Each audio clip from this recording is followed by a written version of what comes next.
Três abraços, muito obrigado por teres vindo, é um prazer ter-te aqui, uma das pioneiras do surf nacional. Como é que tens estado?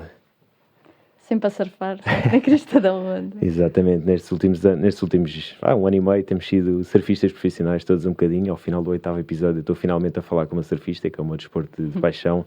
Antes de mais tenho que perguntar como é que é o início do surf para ti, numa altura em que o surf era um desporto de marginais e com uma conotação muito negativa. Bom, temos que recuar ao início dos anos 80. São João de Estoril, apesar de eu ser de Lisboa e ter morado em Lisboa até aos 32 anos. Os meus pais tinham casa de fim de semana e de férias em São João de Estoril, que é onde vivo atualmente. E, portanto, eu cresci ali no meio de um ambiente de praia. Um ambiente de dar mergulhos, de fazer carreirinhas nas ondas e brincar com os outros miúdos da Praia da Poça e da Azarujinha. Portanto, sempre me habituei a estar num meio aquático. Daí até passar ao surf foi um passo. Um passo, como todos nós. Exatamente. Pronto, na época era difícil encontrar pranchas de surf em Portugal. Portanto, o que havia lá em casa era um colchão. Colchão da extinta marca Repimpa.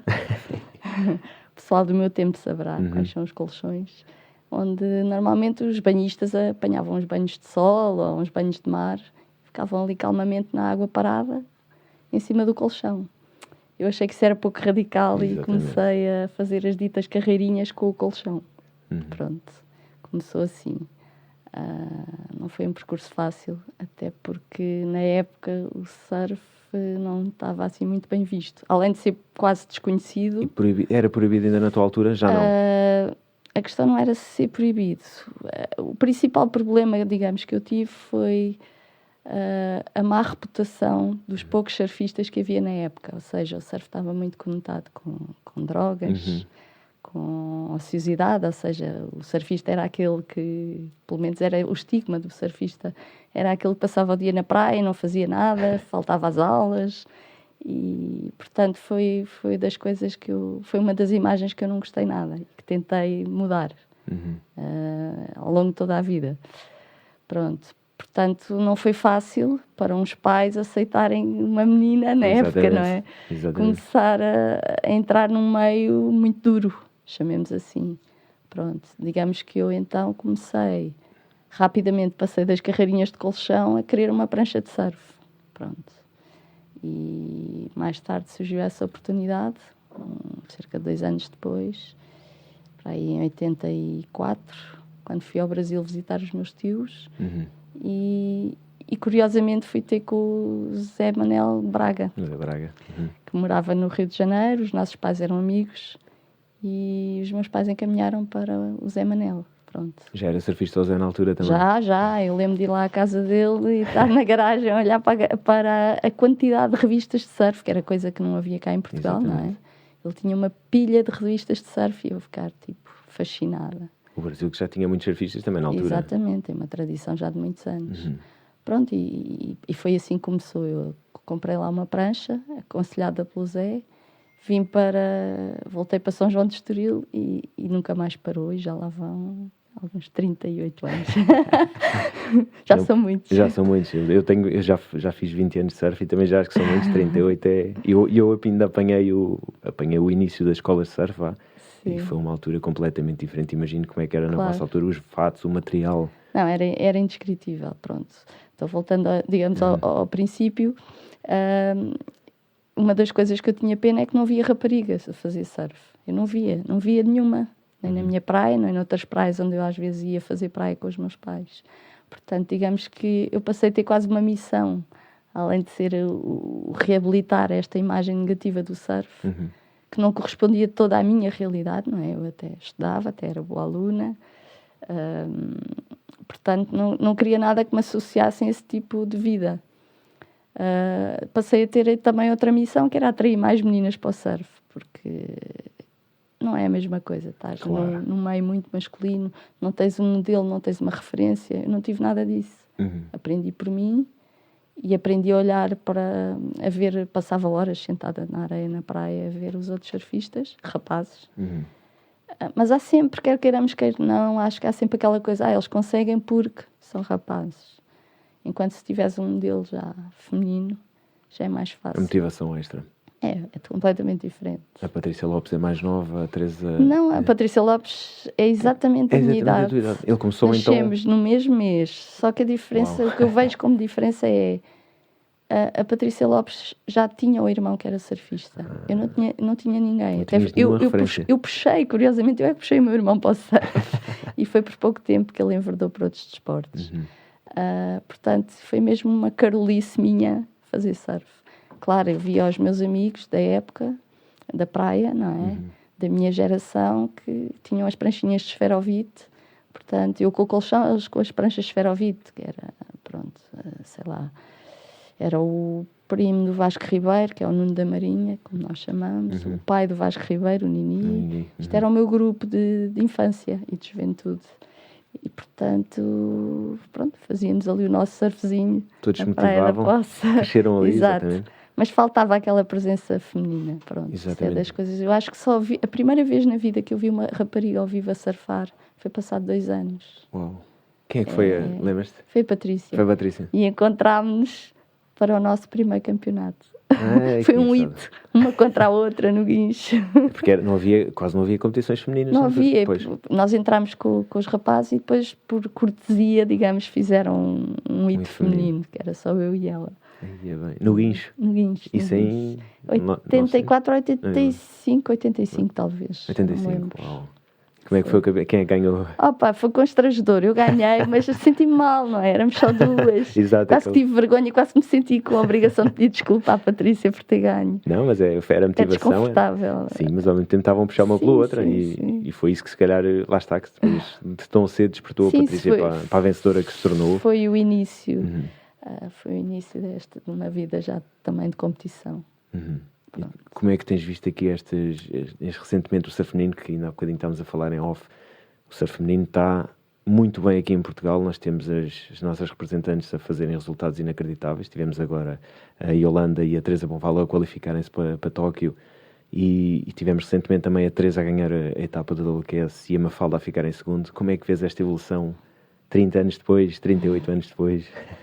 Olha, se queres que diga, até vejo com orgulho, porque no fundo nós abrimos o caminho para o percurso delas. Pronto, não foi fácil. Nós batalhámos muito para que houvesse um circuito nacional feminino, isto nos anos 90. Eu competi sempre na prova Open, portanto, estás a ver, imagina o que é, tive que competir com o Gregório, tive que competir com o Paulo do Barro, com o Saca, Pronto, e eles, digamos que apuravam a campeã feminina, era a que avançava até mais longe na prova masculina. Pronto, durante anos foi assim. De qualquer forma, achávamos isto um bocado injusto. Claro. E sempre lutei muito para que houvesse uma prova feminina. E parecia quase estávamos a pedir, por favor, para fazerem um hito feminino. O argumento era sempre que éramos poucas. Mas é tal história. Começámos, como eu te disse, eu e a Patrícia, um hito 2, e às tantas depois já éramos 4, depois já éramos 6, 8, 10, aos poucos foi aumentando, e é muito importante que se comece por algum lado, senão as coisas nunca avançam. Exatamente. E foi isso que eu tentei sempre mostrar, não é? Que até a nível de imprensa, não é? Nós éramos muito ignoradas. E às tantas eu também falava com os poucos jornalistas da especialidade e até os generalistas, o meu argumento era sempre dizer, ok, se não falarem sobre nós, nunca vão saber que insistimos, nem nunca outras miúdas vão interessar pelo surf. Se calhar agora põem 2 linhas, daqui a um tempo já estão a pôr uma página e daqui a uns tempos já é capa ou assim. Pronto. De maneira que foi toda esta luta pela credibilização do surf feminino, eu penso que abriu portas para que hoje existam, e ainda bem, várias Teresas Bonvalós e Yolandas e Mafalda Lopes e Kikas, Kika Vezal, todas estas da nova geração. E isso é muito gratificante e deixa-me muito contente. Inclusive, eu tenho que confessar, fiquei com uma lágrima no canto do olho quando elas subiram ao pódio agora no ISA, no campeonato. Foi brutal. Exato, e qualificarem-se para os jogos. Foi incrível. Só ficaram atrás da sala. É incrível. Eu então que venho... Eu sei que no surf há muita gente que não aprova que o surf seja uma modalidade olímpica. Eu sou mais cética em relação... Ou seja, eu não sou tão radical. Eu venho, curiosamente, como falámos em off, eu venho de um desporto tradicional, que é a ginástica. Neste caso, a ginástica rítmica. E todo o meu percurso na ginástica, e foram muitos anos, o meu sonho e o sonho de todas as miúdas da ginástica era ir aos Jogos Olímpicos. Portanto, eu só tenho pena de não ter menos de 30 anos, se calhar estava a batalhar para ir aos Jogos Olímpicos no surf. Por isso fico muito contente que elas vão, e o Kikas, claro. E vou estar colado ao ecrã a ver, claro, certamente. Sempre. Igualmente, eu estou sempre, seja que desporto for, seja português, estou lá sempre a ver. E, curiosamente, tu competiste durante muitos anos também. E 12 anos, salvo erro. 12 anos. Deixaste de competir já? Assim, oficialmente. Pronto, eu deixei de competir oficialmente em 98. Depois, por brincadeira, tem uma história engraçada. Eu tinha, em 2003, casei e estávamos a montar ainda a casa e, curiosamente, não tínhamos leitor de DVD, na época, usava-se muito. E eu soube que ia haver a etapa do Nacional em Ribeiradilhas, que é um tipo de onda que eu adoro e que o meu surf acho que encaixa muito bem. E já me tinham incentivado e desafiado a inscrever-me. E eu resolvi inscrever-me, até porque, por brincadeira, ouvi que o prémio para a melhor onda era uma PlayStation. Portanto, funcionava também como leitor de DVD. Eu inscrevi-me no campeonato, entrei, passei os idos todos em primeiro, cheguei à final, não ganhei o campeonato, perdi para a Patrícia, salvo erro, mas tive a melhor onda do campeonato e ganhei. Ganhei a PlayStation. Pronto, acho que essa foi assim. Então, depois ainda houve um QS, na altura em Estrelas, não é? QS 6 Estrelas feminino, também em Ribeiradilhas, organizado pelas Rock Sisters, portanto a Joana Rocha e a Rita Rocha. Lá me desafiaram para entrar, eu entrei, e mesmo na desportiva, e curiosamente tenho lá em casa o troféu que guardo com muito carinho da melhor portuguesa na prova, que acho que é aos quartos de final ou qualquer coisa do género. Quem ganhou essa etapa, lembras-te? Ui, já não me lembro. Foi uma miúda que já abandonou a competição, uma havaiana. Acho que era a Melanie Bartels. Melanie Bartels, sim. Sim, acho que foi ela que ganhou. Isso foi em 2000 já? 2003. 2004, já não me recordo. Ali já perto ali das Billabongards, lá está, na altura da King. Mas eu optei, porque cá está, era quase impossível ser surfista profissional naquela época, não é? Além de, hoje é difícil. Nem caso se eu dissesse que ia ser surfista profissional, não fazia sentido.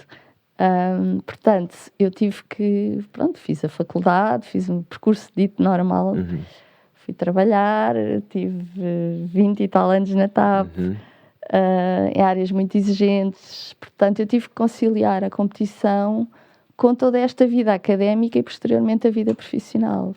Ora, para uma surfista verdadeiramente apaixonada pelo surf, que é o meu caso, eu chegava aos fins de semana e em vez de usufruir do surf, não é? Depois de uma semana de trabalho, nomeadamente, eu tinha que ir competir.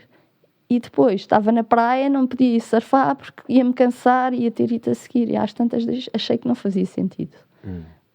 Eu gostava tanto de surfar e de viajar para o surf, que pensei que estava a desperdiçar ali uns anos preciosos.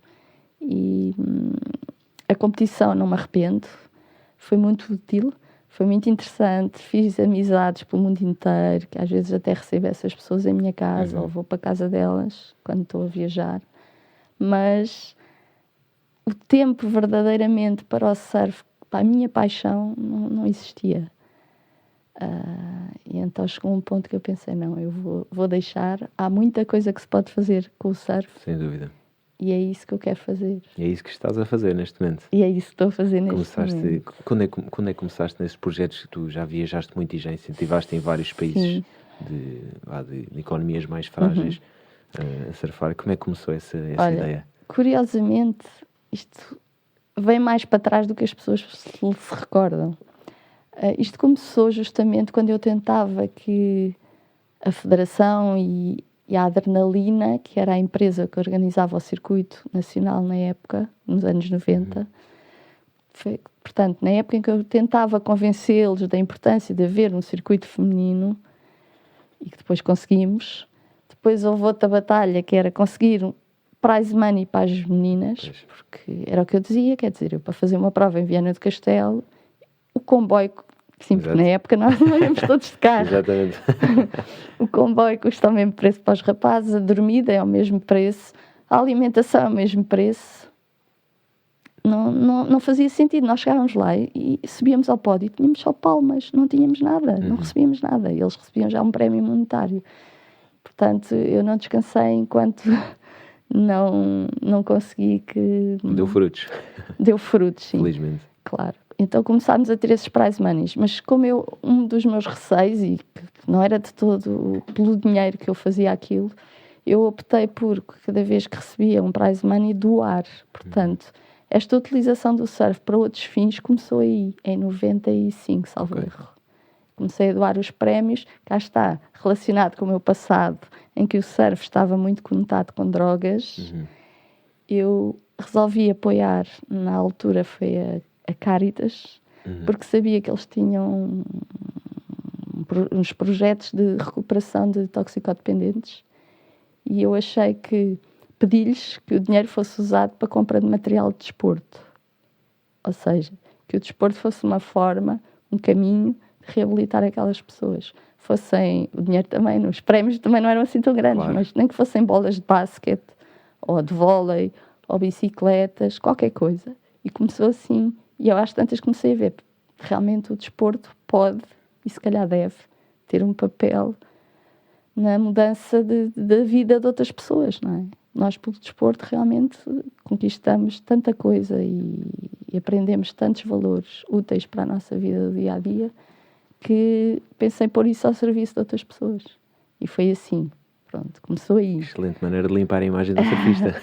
Mais tarde, quando deixei de competir, comecei a viajar e fui para países onde o surf realmente não é conhecido, ou não existe, ou é muito pouco conhecido. E comecei a ver que a prancha de surf era uma excelente forma de interação com a população local.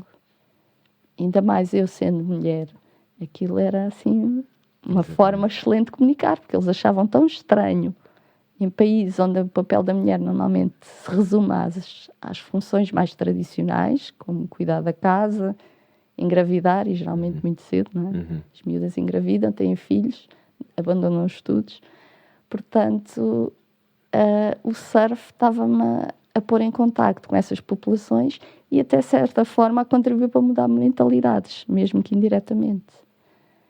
E às tantas comecei a ver, espera lá, isto é um mundo espetacular e se calhar eu vou começar a fazer isto de forma mais consistente e mais consciente. E foi assim. Assim começou. São Tomé foi assim o país que mais trabalhaste a nível de surf? Foi. Isto começou, curiosamente, numa viagem à Costa de Marfim. Em 98, salvo erro. Em que eu fui com uma amiga minha, não faz surf sequer, fomos as duas e ela reparava nisso, quer dizer, só para eu ir para a água com a prancha de surf, de repente parecia que a aldeia toda estava ali à beira-mar a rir, a ver-me surfar, não havia ninguém na água. E para estas pessoas eu até percebo que deve ser mesmo muito estranho, não é? Para eles o mar é encarado não como uma fonte de lazer, mas uma fonte de trabalho. Rendimento. E de risco, não é? Exatamente. E ver uma mulher entrar na água enfrentar, sozinha, só com uma prancha. Pronto. Isso começou assim, às tantas comecei a pôr alguns miúdos e procurava sempre pôr miúdas também. Cá está, acho que deve haver igualdade de oportunidades. Claro que sim. E então começou assim, comecei a empurrar alguns e algumas miúdas na minha prancha e pronto, e quando apaixonei-me por vários destinos em África, depois ainda fui ao Senegal várias vezes, ainda fui a Cabo Verde, Moçambique, etc. mas realmente o país que mais me marcou foi São Tomé e Príncipe. E então comecei a focar a atividade nesse país. E como organizaste, foi o primeiro campeonato nacional de surf lá? Pronto, eu fui lá a primeira vez em 2009. 2009. Levei o Pedro Almendra da Surf Total e o Ricardo Bravo da extinta revista Surf Portugal. E convidei o Aécio Flávio, surfista, e o Alexandre Ferreira, o Xaninho. Eu lembro dessa viagem. Pronto. Da reportagem. E não havia praticamente surf lá. Havia assim uns miúdos com umas tabuinhas, falaram-me de um francês que morava lá e que já surfava. E conheci um português que estava lá a dar aulas e que também surfava. Pronto. E a viagem, achei que aquele país incrível, as pessoas são espetaculares. É uma magia. Um sorriso genuíno, terno, tudo. É espetacular. E eles receberam bastante bem o surf. Sim, já se vê bastante surfistas, felizmente tenho a oportunidade de lá ir. E depois tive 5 anos sem ir lá, mas sempre a pensar em São Tomé. Fui para outros países em África, sempre a pensar em São Tomé, até que resolvi voltar lá e depois não parei. Comecei a ir 2 vezes por ano. Soube de um português que estava lá a morar, que era de Cascais e que surfava, e em conjunto com ele e outros portugueses, e com alguns portugueses cá, que têm material de surf, lojas de surf, começámos a desenvolver o surf em São Tomé e Príncipe. E pronto, e aquilo cresceu e agora é incrível, já há imensa gente a surfar e já há algum nível dentro da água. Exatamente, o GG é um exemplo disso. O GG é o miúdo mais, para mim era o mais talentoso e o que efetivamente surfava melhor e que está a viver cá em Portugal agora. E ver se consegue vingar no surf. Exato. Que é bastante difícil, ele próprio sabe.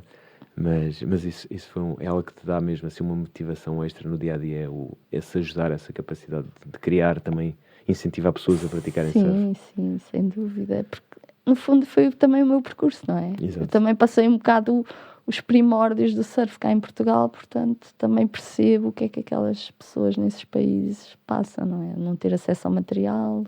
Nós aqui chegávamos a ter uma prancha para 4, portanto... já para não falar dos fatos, não é? Exatamente. Muitas vezes eu ia com uma t-shirt em pleno inverno. Depois é que lá descobri o Nuno Joné, que tinha em casa tinha um espaço onde fazia uns fatos de surf e eu fui lá mandar fazer. Ele próprio fabricava em casa? Sim. Uau. Era. Ele tinha aprendido... Não, aquilo era uma marca australiana, até conhecida, que acho que ainda existe, a Lida. E ele tinha estado, salvo erro, 6 meses na Austrália a aprender como é que se fazia. Portanto, depois ele trouxe para cá todos esses ensinamentos e começou a fazer cá. Foram os primeiros fatos cá em Portugal? Não sei se foram os primeiros, mas certamente dos primeiros, sim. E foi o meu primeiro fato, foi feito por ele. E acho que foi o primeiro fato que ele fez para uma rapariga. Eu lembro dele a tirar as medidas e a pedir licença. Um bom cavalheiro, exatamente. Sim. E esse fato ia ser uma armadura? Eram as armaduras. Eu acho que algumas das lesões que tenho hoje em dia têm a ver com isso. Eram os fatos de antigamente, eram muito mais duros, muito mais presos. E muito mais frios, não é? Nós passávamos muito mais frio. Mas pronto. Como é que vês a evolução do material também desses anos para cá? O que é que sentes assim? É incrível. Acho que as pessoas nem dão valor. Eu também acho que não. Ter um fato na época, os fatos eram caríssimos, não é? Para a época era caríssimo. Então tínhamos um fato. Não se ia assim, não ia pedir dinheiro aos meus pais para ter 4 ou 5, como consigo ter hoje em dia, não é? Agora não, agora é muito melhor. É um descanso. Secam muito mais rápido. São quentes, são maleáveis. O material hoje em dia também. Lá está há 20 anos até atrás. as pranchas, não é? Para viajar. Sempre andei com quilhas fixas a viajar, não é? Durante anos e anos e anos. Isso é um problema. Lembro de chegar à Califórnia com as 3 quilhas enfiadas dentro da prancha, porque no avião, não é? Com as pancadas. Já sabes, terrível. Tu viajaste muito pelo mundo para surfar. Quais é que foram assim, os países que mais te marcaram, tirando a África, obviamente, já disseste que é mesmo. Eu gostei muito de ir ao México, a Costa Rica. Não sei, mas é engraçado. Eu quanto mais viajo, mais acho que o nosso país é um espanto.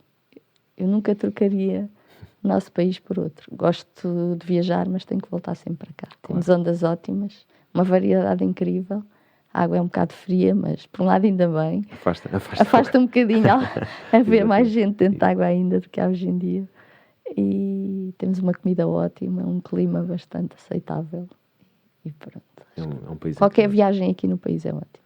tenho pena que já temos um número um bocadinho elevado de surfistas, no sentido em que as escolas de surf estão um pouco reguladas e então estão a fazer produção em cadeia de pessoas que depois não são surfistas. Pois, não há uma têm massificação. Exato, a massificação está a criar surfistas que depois fica um bocadinho sem noção. Eu lembro que há uns anos atrás, quando comecei a surfar, com o Barbudo e com o Zeca na altura, ia para dentro da água, respeitava quem lá estivesse. Pois. E os mais velhos, o Gil do Guins, Pois, que estava-me sempre a dar carolos, entre aspas, sempre a dizer, putz, tu já apanhaste 2 ou 3 ondas, agora ficas aí à espera. Eu, ok, ficava ali à espera, na altura o Telmo, o Aécio, a malta toda. Verdade. Hoje em dia acho que se perdeu um bocadinho Bastante mesmo. essa criação de um surfista que respeita as regras, que vá para dentro da água e saiba quem é que é o local, quem é que não é,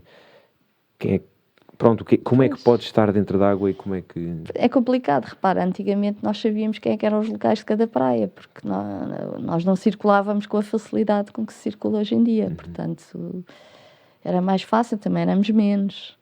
Agora é mais complicado, mas sem dúvida, eu acho que a educação deve vir de casa e às vezes dentro da água as pessoas não primam por isso. E infelizmente, porque lá está, depois cria mau ambiente e depois dizem que o surf é um desporto que já está muito, muito explorado e que depois tem ali, mas dizem como qualquer outro desporto, com a sua massificação tem os seus pontos negativos, mas o surf tem demasiados aspectos positivos para não ser praticado, a meu ver. Eu também pratico lá, está há 20 anos.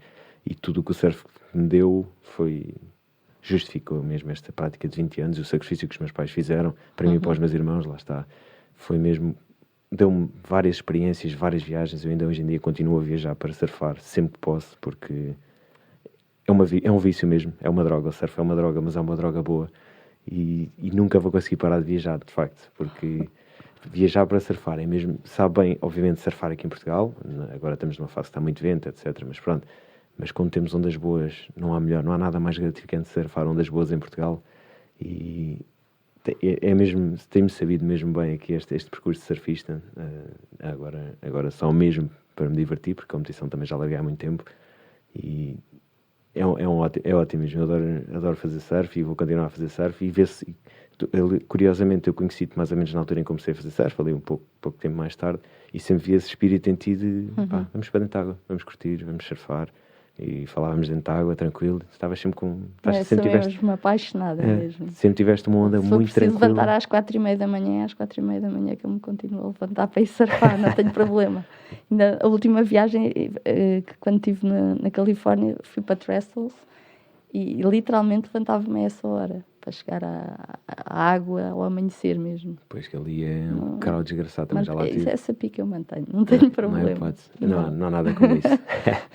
Não há nada como essa pica e como esse relaxar dentro da água. É que eu costumo dizer, não é? Agora já começo a pensar em quanto mais tempo tenho para fazer a minha paixão, seguir esta paixão, portanto, penso, não, vou para dentro da água, não sei quanto mais tempo tenho. Tu recentemente, já há uns aninhos, tens colaborado com a Surf Addict, és vice-presidente da associação. Como é que surgiu o convite para entrares e de que forma é que isso te faz crescer enquanto pessoa? Olha, isso continua naquele percurso de fazer, pronto, no fundo de usar o surf como uma forma de inclusão social. Pronto, eu na época, isto é uma história um bocado longa, eu sempre tive o tempo muito tomado, não é? Por estar a trabalhar e por depois surfar e depois organizava as tais surf trips, que dava imenso trabalho a organizar, não é? Tentava arranjar apoios para tudo. Exato. Portanto, dava imenso trabalho. E na altura, infelizmente, eu tive os meus pais ambos com cancros. Não em simultâneo, primeiro foi a minha mãe. Portanto, eu tive uma época em que tive muito absorvida a acompanhá-la e até ela falecer. E depois, passado 1 ano ou 2, foi o meu pai também com a mesma doença. E então, a minha vida resumia-se a trabalho, os tratamentos e depois também às vezes mudar algálias antes de ir trabalhar. E cada bocadinho livre que eu tinha era o surf, era o meu escape. Pronto. E eu, na altura, lembro-me de ver na internet um evento, digamos, não era assim tão formal, mas com pessoas com deficiência em Peniche. Foi assim uma ação pontual, digamos, de surf adaptado. E eu fiquei sempre com aquilo na cabeça. Só que eu não tinha tempo para... Eu pensei, vou contactar, estava lá por acaso o nome da pessoa que estava à frente daquilo, que é o Nuno Vitorino, e eu pensei, eu tenho que contactar este rapaz. Só que eu, na altura, não tinha tempo. Curiosamente, passado 15 dias, o meu pai faleceu. Portanto, eu passei a ter, de certa forma, um bocadinho mais de tempo livre e a precisar até de um escape extra e de uma motivação extra, pronto. E ainda por cima ligada à minha paixão, que é o surf. Então entrei em contacto com o Nuno Vitorino e, digamos, isto foi em julho de 2012 e não parei até hoje. Oh. É tão fascinante o trabalho que se faz com o surf, com pessoas com todo o tipo de limitações, que eu não parei mais.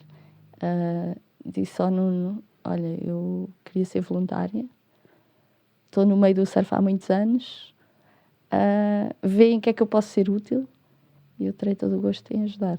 E pronto, começou assim. Ele também nunca mais me largou, ainda bem. E tem feito muitas iniciativas que eu tenho acompanhado. Tem crescido bastante. E pronto, para quem não sabe, a associação chama-se Surf Addict, é a Associação Portuguesa de Surf Adaptado. Quem está à frente dela e quem criou foi o Nuno Vitorino, que é o atual presidente. Eu sou voluntária e vice-presidente. E o que nós fazemos, no fundo, portanto, isto é uma associação sem fins lucrativos, em que qualquer pessoa que queira participar não paga nada, nós somos todos voluntários, e que pomos qualquer pessoa com limitações, sejam físicas, quer dizer, motoras, visuais, cognitivas, pomos a surfar, a deslizar nas ondas e no fundo, a sentir o mesmo prazer que nós sentimos por praticar surf. Basicamente, eu costumo dizer que o surf é um pretexto. Às vezes levamos só a pessoa ao banho. Já é com a prancha ao lado. A prancha está sempre presente, nem que seja ali ao lado na areia, mas é incrível. No fundo, o que nós fazemos o objetivo principal é tirar estas pessoas de casa, não é? Que a deficiência não seja um impedimento para uma prática desportiva, proporcionar-lhes um dia diferente ou uma manhã diferente, também proporcionar às famílias, porque quer queiramos, quer não, geralmente ter uma pessoa com uma deficiência em casa é sempre um bocado pesado. E nós estamos ali na praia e se calhar pomos essa pessoa com deficiência na água, mas também podemos pôr o próprio pai, ou a mãe, ou o irmão, seja quem for. Portanto, é um dia diferente. Por outro lado, eu acho que nós temos um papel muito importante até na desmistificação em relação aos preconceitos, não é? Com as pessoas com deficiência. Nós estamos ali, geralmente estamos em Carcavelos, ao fim de semana, e, portanto, estamos num espaço público, ao ar livre, e frequentado por muita gente, sobretudo agora no verão. Portanto, aquelas pessoas que estão ali a fazer praia estão a ver que há pessoas com qualquer tipo de limitação que podem também usufruir do que nós usufruímos. O mar, o surf. E muitas vezes acontece virem falar connosco e dizerem do género: não sabia, é que eu tenho um vizinho, está de cadeira de rodas. Eu vou-lhe dizer. Portanto, o nosso papel também é esta divulgação. E acho que isso também é outra vertente muito importante, uma missão que nós temos. Isto para além também de chamar a atenção das autarquias para a importância das praias serem acessíveis. Acessíveis, exatamente. Não é? E quando falamos em acessibilidades, nós não pensamos só na pessoa de cadeira de rodas. É, por exemplo, uma mãe com o carrinho, com o bebê, ou uma pessoa que está de canadianas temporariamente. Portanto, nós às vezes não pensamos, mas se calhar pomos o carro, é só um bocadinho, estacionamos no lugar para deficientes. E isto traz uma consciência maior, este nosso projeto. Até para mim próprio, eu reconheço. Não estou a dizer que pusesse lá o carro, mas às vezes esquecia-me um bocado de pensar se um determinado restaurante é acessível a alguém de cadeira de rodas ou não. Se aquela rampa é funcional. Porque às vezes nós pensamos, olha, este restaurante tem uma rampa. Tem, mas a rampa tem uma inclinação. Coitada da pessoa de cadeira de rodas, não é? Pronto. Portanto, nós na Surf Addict também procuramos, e porque andamos também pelo país todo, nós temos, digamos, 3 vertentes. Uma que é uma vertente de lazer, de recreação, chamemos assim, que são experiências de surf, gratuitas, como eu disse, pelo país, uma vez por mês. Ou seja, de abril a outubro, digamos nos meses mais quentes, nós levamos ao litoral português, a determinadas praias, que nós divulgamos nas redes sociais, experiências de surf. Estamos lá o dia todo, qualquer pessoa com deficiência pode aparecer e nós temos tudo preparado, com professores de surf, temos o material todo, fornecemos tudo e pomos essa pessoa na água. Nós, só para teres uma ideia, em Matosinhos e Carcavelos, que são as praias onde costumamos ter maior adesão, já chegámos a ter 80 e tal pessoas com deficiência, num só dia. É incrível. Estavam preparados para isso? Estamos. São sempre. Para já, porque nós estamos... Temos uma equipa incrível de voluntários que estão, às vezes já estão esgotados, mas há sempre mais um bocadinho que queremos dar. Energia extra. Para ver aquele sorriso, vale a pena. Depois temos tudo já muito bem organizado. E corre sempre muito bem. Primamos sempre pela segurança, em primeiro lugar. Mas temos tudo muito bem já organizado. E cada um sabe as suas funções. E pronto, e é assim, digamos. Temos esta vertente de lazer. Depois temos uma vertente que surgiu por as pessoas que participavam nestes eventos dizerem: ok, agora vocês estão aqui em Carcavelos, vamos supor. Depois para o mês que vem vão para Aveiro. Mas eu não posso ir atrás de vocês. Gostava de ter mais vezes. O que é que eu faço? Queria surfar mais. Regulares. E então esse apelo para uma certa regularidade e por ver os benefícios que isso trazia a essas pessoas e às famílias, criámos uma parte que é o Surf Terapia. Ou seja, é um projeto que funciona em Carcavelos. Infelizmente não podemos estar pelo país todo. Temos a nossa base em Carcavelos e uma vez por semana nós temos cerca de 5 surfistas que acompanhamos, por exemplo, durante um ano, em que vemos realmente os benefícios que a prática regular do surf lhes traz. Portanto, neste momento estamos a acompanhar já há um tempo um rapaz com trissomia 21 e com uma lesão cerebral. Temos também um rapaz que teve um traumatismo cranoencefálico, que era surfista, e não foi no surf o acidente, foi de carro. E está connosco, portanto, o sonho dele era voltar a surfar. Nós arranjámos uma maneira de o voltar a pôr a surfar. Adaptada, claro, mas o que é certo é que adoram. E depois há todo um trabalho mais sistematizado que fazemos, desde relatórios depois de cada sessão. Normalmente eu gosto de falar com os fisioterapeutas ou outros terapeutas que os estejam a acompanhar e saber que exercícios podemos fazer até na areia que tendam a melhorar, a complementar o trabalho que eles fazem nas terapias mais tradicionais, digamos assim. Portanto, fazemos inúmeros exercícios para melhorar o estilo de vida deles, após reabilitar, como podemos fazer. E os benefícios são enormes. De tudo, trabalhamos desde a parte da socialização, não é? Eles criam ali laços de amizade connosco. E a própria família também, não é? O pai que vem sempre, ou a mãe, ou o irmão, ou o que seja. E os benefícios são enormes. E acho que isto tem um potencial... Sim, para nós também é uma terapia. Exatamente. É tão gratificante ver que mudamos a vida daquelas pessoas.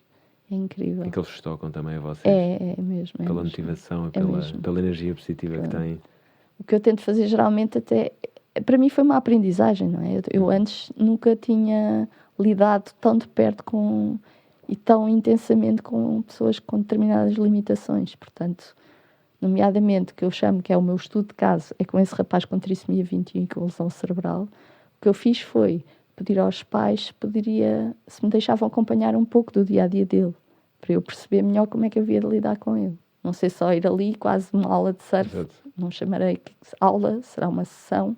Mas isso era pouco. E então eu comecei, por exemplo, a ir comer fora com ele, a ir caminhar no Pardão, até porque um dos objetivos para ele era perder peso. Eu nunca tinha ido ao futebol, fui ao Estádio da Luz, ele é benfiquista ferreiro, fui para o Estádio da Luz ver um jogo, Benfica Bolonenses, depois fui ver um jogo da seleção. Portanto, há toda uma envolvência que vai muito mais para além do surf. E é isto que eu acho que é fascinante. O potencial que nós, surfistas, temos em nós, não é? Partilhar a nossa paixão com outros e mudar a vida das pessoas de forma tão intensa. Sem dúvida alguma. E pronto. Isto, como eu disse, além do lazer, temos esta parte da surfterapia, e a terceira vertente é o surf de competição. Porque, tal como nós, não é? Há pessoas com diversas limitações que têm o sonho de competir. Porque não é? Claro que sim. E então temos também essa vertente. Eu, há pouco tempo, comecei a acompanhar um rapaz amputado da perna direita, do joelho para baixo. E o sonho dele é competir. Portanto, ele começou a surfar, já se põe em pé na prancha, com uma prótese, e pronto. E o caminho dele, se Deus quiser, vai ser entrar num campeonato, realizar o sonho de entrar num campeonato de surf adaptado, que existe. Que existe os mundiais. Existe. E o Nuno já participou. Exatamente. Nós temos uma seleção nacional de surf adaptado. E a Marta... A Marta Passo. Marta Passo, exatamente. Que pertence à seleção. A seleção, exatamente. E que é uma atleta cega. E eu, por acaso, já tive o privilégio de assistir ao campeonato, foi na Califórnia, e é brutal. É uma coisa simplesmente fascinante. Tem-me que move. Mas é mesmo, uma pessoa sai lá completamente diferente. É incrível, incrível. Para já, porque são pessoas super positivas. Todas aquelas pessoas, olha, para mim são lições de vida. A facilidade com que eles se focam naquilo que conseguem fazer e não no que não conseguem, não é? É incrível. Contrariamente a nós, que às vezes focamos demasiado no negativo e não no positivo. Isso também é um bocado o lema que nós temos na Surf Addict. É as pessoas não pensarem naquilo que não conseguem fazer. É otimizar aquilo que conseguem. E, aliás, o Nuno Vitorino, que, para quem não sabe, ele é tetraplégico, ele costuma contar essa história, que ele quando teve o acidente e quando estava em Alcoitão, a médica disse-lhe precisamente isso. Parece uma forma um bocado cruel de dizer, mas disse-lhe o seguinte: Nuno, esquece, tu nunca mais vais andar, otimiza o que mexes. E foi o que ele fez. O que é que ele fez? O que mexia eram os braços. Ele foi para a natação adaptada, treinou e foi atleta paralímpico em Atenas. Depois disso, veio para o surf e já foi atleta de surf adaptado, tanto no Campeonato da Europa, que acabou por vencer, na categoria dele, e atleta também no Mundial da ISA, na Califórnia. Acho que isso é espetacular. E vocês têm mais alguns atletas regulares que já estão a preparar-se para além do rapaz? Tem mais alguns temos atletas? Um em São Torpes, eu acho que ele é de São Torpes, salvo erro, que é o Camilo Abdullah, que tem uma limitação num braço, e ele também foi ao Mundial na Califórnia. Mas pronto, ainda estamos a dar os primeiros passos. Claro. Mais uma vez, outra coisa que me fascina, não é? Eu também tive de dar os primeiros passos como surfista e percebo bem o que é que eles do surf adaptado sentem, porque eu senti isso. E a discriminação que eu também senti como mulher, e que de certa forma eles também sentem por terem limitações. É incrível. Já estás a quebrar essas barreiras todas. Mas já tiveste várias barreiras, lá está, primeiro pelo surf feminino, agora com o surf adaptado. Involuntariamente ou voluntariamente, infelizmente não sei dizer, mas já temos aqui algumas barreiras, mas que acho que estão a desaparecer. Já temos mais acessibilidade, já temos maior sensibilização para esse tipo de atividades, para atletas paralímpicos. Aliás, nós tivemos agora o sucesso novamente com atletas paralímpicos, como temos sempre um ótimo sucesso. Nós temos atletas incríveis e com certeza nestes Jogos Paralímpicos também vamos medalhar, porque fazemos sempre isso. E o surf se calhar pode ser aprovado daqui a uns anos para o surf paralímpico, para os Paralímpicos, não agora em Tóquio, mas esperemos que isso aconteça e que o Nuno esteja presente, e a Marta e todos os novos atletas que estão a surgir. Mas realmente uma lição de humildade gigante ver é incrível. Aquelas pessoas sem se queixarem da sua condição. É incrível, eles brincam com a sua própria limitação. E até uma forma de nos pôr a nós à vontade. Tipo, a primeira vez que eu... quando conheci o Nuno, a primeira vez que fui a um evento, chamemos assim, de surf adaptado, eu não estava nada à vontade. A dada altura, e isto aqui, estamos num ambiente informal, posso contar.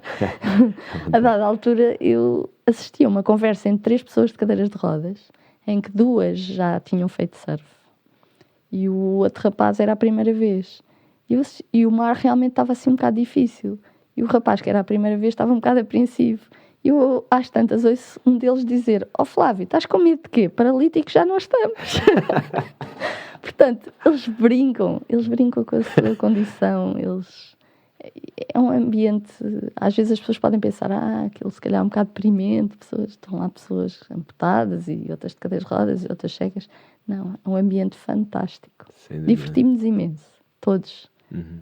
E aprendemos, nós principalmente, eles, claro que aprendemos, nós aprendemos mesmo muito. Felizmente já tive a oportunidade, não de que já falei contigo e quero fazer urgentemente, estar presente nessas sessões de surf, mas já fiz um campo de treinos da Seleção Paralímpica da Irlanda, antes de irem na altura para os Jogos Paralímpicos de Londres, e levei ali uma lição. Foram 11 dias com eles ali em Coimbra. Nós temos ali condições absolutamente incríveis em Coimbra, no Luso, ali naquela zona toda para atletismo, para bicicleta, para tudo e mais alguma coisa. Bem, levei ali uma lição de humildade. Em 11 dias saí de lá completamente, na sério, completamente para já mudado na maneira de ver, porque de mim eu tinha bastante pena de ver aquilo. Só que muitos deles diziam, não tenhas pena, porque nós de certa forma não temos pena. Obviamente nós somos assim, já nos habituámos e já nos ajustámos à situação. Portanto, ajuda-nos só a fazer aquilo que nós queremos. Não precisas ter pena. Motiva-te e motiva-nos a nós. E foi engraçado na altura com aqueles atletas que eu todos os dias chegava ao quarto e pensava, eu não tenho problemas nenhuns na vida. Não tenho mesmo a comparar com eles. Eles são atletas brutais, têm capacidades físicas limitadas e mesmo assim fazem coisas absolutamente incríveis. Até a nossa ideia de, às vezes, pensarmos, eu não sou capaz. Não sou capaz. ali no... Aliás, o nosso lema na Surfedic, nós temos um lema, até temos nas nossas t-shirts, que é não quero saber se é difícil, apenas se é possível. Esse é o nosso lema. Faz todo o sentido. Faz mesmo sentido e é brutal como vocês estão a quebrar barreiras nessa atividade e nesse desenvolver do surf, a surf adaptado, que ainda estava muito por explorar, ainda está por explorar um bocadinho no mundo todo. Ainda não temos assim nenhum país que realmente sobressaia ou já temos algo. Cá está. Naquelas duas vertentes, na competição, sim. Mas, por exemplo, a grande diferença que eu noto em relação a nós é que cá em Portugal os nossos surfistas de surf adaptado não eram surfistas antes. Ou seja, nós quando chegamos a um campeonato, nomeadamente, eu estou a pensar no caso deste rapaz que eu estou a acompanhar, que é amputado de perna, para a categoria dele, os estrangeiros, por exemplo, há um sul-africano que surfa muito bem, mas ele era surfista antes. Pois. Ele já surfava bem antes. E é essa a grande diferença e acho que é a grande dificuldade que nós portugueses vamos ter para ter boas classificações em determinadas categorias. Nestas que a pessoa fica em pé e que surfa, seja na categoria dos cegos, seja na categoria dos amputados. É muito mais difícil, porque não eram surfistas antes dos acidentes ou assim. Falta-nos só experiência. É. Porque o resto nós temos. É o caminho. Exatamente. É o caminho que o nosso surf normal, entre aspas, também percorreu, não é? Exatamente. Até chegarmos a um Tiago Pires ou um Frederico Moraes, também percorremos, estávamos longe do nível das outras potências do surf. Portanto, eu acredito que o surf adaptado no futuro também já consiga disputar taco a taco os primeiros lugares com outros Sempre países. acreditaste que íamos ter pessoas no principal circuito mundial desde que começaste a surfar? Tinhas essa ideia que algum dia, no teu caso, por exemplo, achavas que ia chegar ao circuito principal? Não, porque, como eu disse, na época era impensável. Não é? Até porque na época o surf nós não víamos, era mais como uma brincadeira, no princípio mesmo, quando eu comecei. Ou seja, eu nunca pensava, eu ia para a água, ia para a brincadeira, não era tentar evoluir, vou treinar isto, vou treinar aquilo, como agora, não tem nada a ver. Aliás, aquecer antes de entrar para a água era impensável. Acho que até a pessoa ia ser gozada. A minha sorte é que eu me vinha com o passado da ginástica. Exato. A flexibilidade estava toda lá e outras coisas. Isso ajudou, sem dúvida. Mas pensar em ser profissional, como eu disse, não, porque eu segui um percurso académico, um percurso profissional que não me dava espaço, nem era viável na época por razões financeiras, porque o surf não dava assim tanto dinheiro, ainda mais o surf feminino. Então era impensável. Mas estamos bem entregues agora. Sim, felizmente. Felizmente temos condições todas para vingar. E eu sonho ver alguma delas no World Tour. Isso vai acontecer, garantidamente. O talento está Antes lá. Antes de eu estar de bengala. Isso também ainda falta, mas garantidamente vai acontecer, porque nós temos talento incrível. Temos miúdas com surf hoje em dia. Aliás, os resultados falam por si. temos tido um trabalho bastante longo, desde os vossos primeiros passos, os teus primeiros passos até agora, temos um trabalho que foi muito longo, muito, muito duro, mas estamos a colher os frutos agora. Só não tivemos ainda uma miúda mais cedo, porque, pronto, foi o que foi, não deu, mas agora acho que estamos preparados para... Sim, dá a ideia que veio uma leva, a geração da Kika Vezelco e, sei lá, a Gabi, Gabriela Diniz. Pronto, acho que isto pode realmente... E as miúdas de Ondas Grandes também, a Camila Cardoso também. Sim, também está aí uma vertente nova. Incrível. Exatamente, é muito bom ver isso mesmo também, né? Que as miúdas estão destemidas e vão em frente naquilo que querem, vão atrás dos sonhos. E já não têm...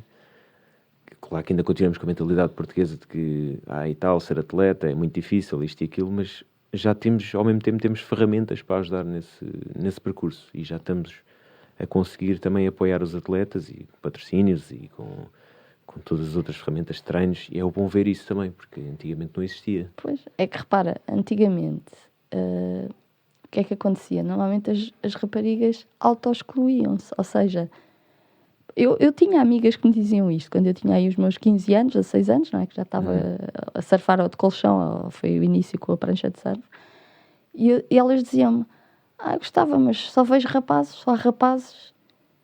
E eu às vezes, quando faço o balanço da minha vida, o meu percurso no surf, às vezes as pessoas dizem, tens taças, medalhas. Não, mas não é disso que eu me orgulho mais. O que eu me orgulho mais foi de não ter desistido, quando tinha tudo para desistir, não é? Com aquele estereótipo terrível dos surfistas vagabundos e drogados e ter que conciliar com tudo, não é? Com a escola, pronto.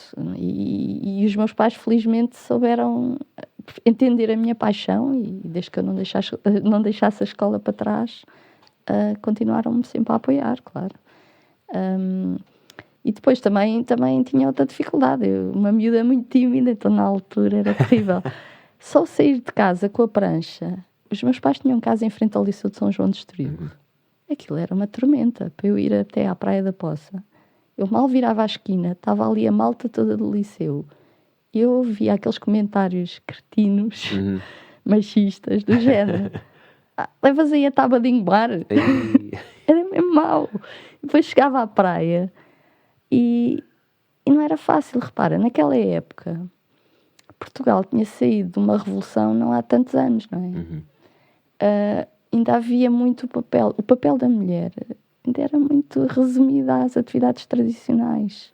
E a mulher no desporto, a presença da mulher era quase nula. Ou resumia-se às modalidades mais tradicionais, não é? A ginástica, cá está, exatamente. O atletismo. Portanto, entrar num meio muito masculino, ainda por cima, numa modalidade quase desconhecida, e o pouco se conhecia, tinha má reputação, era terrível. E outra coisa, na época, as pessoas não frequentavam a praia fora da época balnear. Agora é que nós temos toda a gente a caminhar no Pardão, a correr, a pedalar. E então eu lembro-me de ir para a praia no inverno para ir surfar. Muitas vezes eu estava sozinha, o que também não era fácil, uns pais pensarem que a miúda adolescente na praia sozinha, por todos os perigos, não é? Exatamente. Ou então a praia era frequentada por pescadores ou por alguns homens que iam ler o jornal, a olhar para o mar dentro do carro, não é? E era naquele contexto até que eu tinha que trocar de roupa, que é outra coisa que a gente já não valoriza hoje em dia, mas na época eu chegar à praia e ter que trocar de roupa, vestir o fato, eu lembro das pessoas ficarem a olhar, era motivo de estranheza e se calhar até de censura. Pois. Não é? Pois. Uma época topless era proibido. Ou tinha acabado de ser autorizado, mas não é que eu faça topless, mas se por acaso se vir alguma coisa, não é nenhum drama, não tem problema nenhum. Agora, naquela época... Não, portanto, era toda uma envolvência muito, muito complicada. E, no fundo, é disso que eu me orgulho. Ou seja, não tinha um irmão que surfasse, não tinha ninguém que surfasse, e eu me meti na cabeça que ia fazer aquilo. Estavas lá todos os dias. Siga.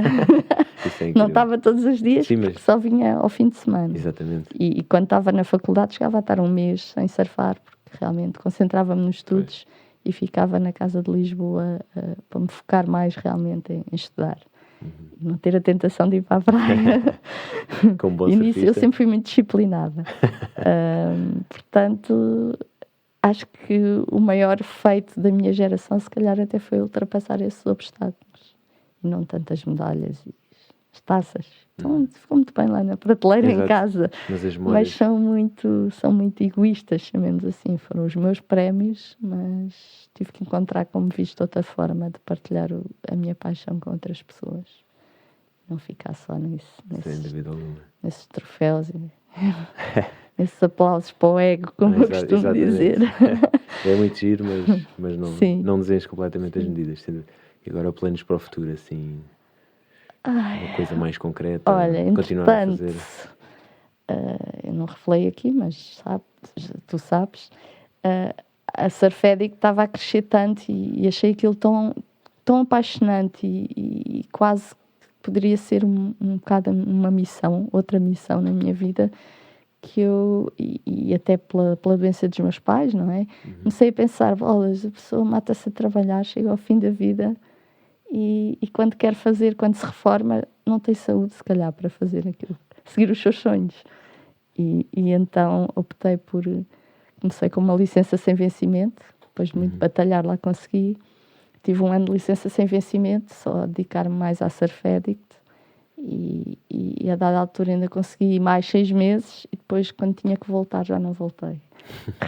Rescindi e atualmente dedico-me quase exclusivamente à Surf Addict e tem sido fantástico, não me arrependo de nada. Sem dúvida. O vosso trabalho está lá todo. O vosso trabalho está lá e a evolução até Só as mensagens que recebo e dos próprios e das famílias e sentir realmente que é isto que eu já disse, não é? Mudar a vida das pessoas é incrível. Tens noção quando as pessoas já mudaste a vida de certa forma?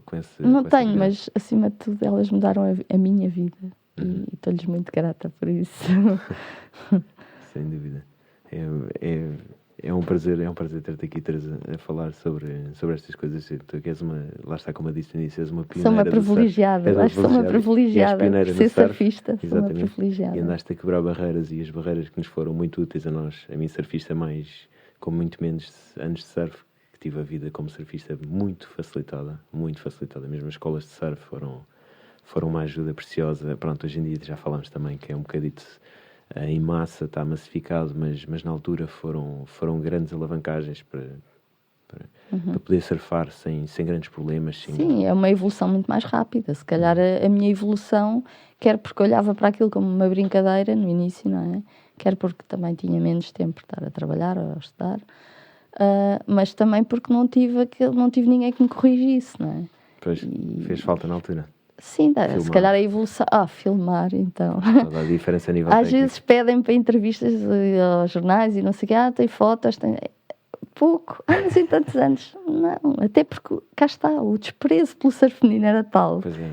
Que nenhum fotógrafo, sobretudo no início, se ia interessar, não é? Tivemos a Girls, a revista On Fire, e tivemos mais algumas coisas. Surf Portugal mas já foi um bocadinho mais para a frente, portanto muito mais já... tarde, claro. Agora, antes... Não. Tenho pouquíssimas imagens.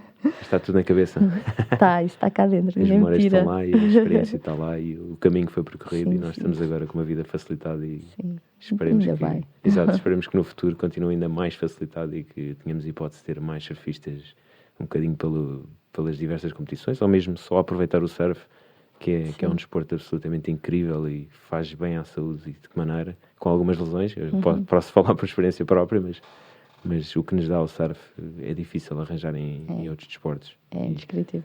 É isso, sem dúvida alguma. Teresa, foi um prazer ter-te aqui. Obrigada. Muito obrigado pela conversa. Obrigada eu, Francisco. Já nunca tínhamos falado assim. É verdade. Já tinha estado Encontramos na água, não dá tempo. Exatamente. Está sempre ondas a aparecer, exato. É um prazer, espero voltar a ver-te aqui no futuro e muito obrigado. E votos de muito sucesso e parabéns pelo projeto. Obrigado.